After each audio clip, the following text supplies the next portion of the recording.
বলছে তুমি তোমার গ্রামে তোমার বাজারের আতরের দোকানওয়ালাকে দেখো, আতরের দোকানওয়ালা এমন একটা দোকানওয়ালা, তুমি আতর কিনতে যাবে না, তার পাশে যদি গার্মেন্টসে হালকা দাঁড়াও, সে দেখবে তোমার একবার হলেও হাতে ডোলা দিয়ে দেবে আতর। কেন? ও তো খুশবুময়, ও তোমাকে খুশবু দিয়েই দেবে।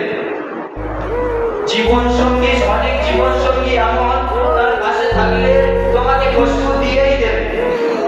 আর বলছে সেই রকম মানুষের সাথে মিশিও না, যেই রকম মানুষ তোমরা থেকে ওখান থেকে যাও, যেখানে কয়লা তৈরি হয়, কয়লা তৈরি হয়, ওখানে তোমরা গেলে দেখবে তোমরা কয়লা কিনতে যাবে না, তারপরেও দেখবে তোমার জামা থেকে কয়লা লাগবে। দেখবে যারা আগুন নিয়ে টানাটানি করছে, তোমার জামাইতে একবার আগুন নিয়ে পুড়ে যাবে জামা। ওই কারণে আল্লাহ রাসূল সাল্লাল্লাহু আলাইহি ওয়াসাল্লাম বলে, তোমরা যদি জীবন সঙ্গিনী বানাও, আতরওয়ালার মতো বানিও, কয়লাওয়ালার মতো বানিও না। কারণ কয়লাওয়ালা তোমার জামা পুড়িয়ে দেবে, তোমার জামায় ময়লা লাগিয়ে দেবে, ক্ষতি করে দেবে। কিন্তু আতরওয়ালা তুমি আতর না কিনতে গেলেও তোমার হাতে খুশবুময় করে দেবে। জোরে বলেন সুবহানাল্লাহ।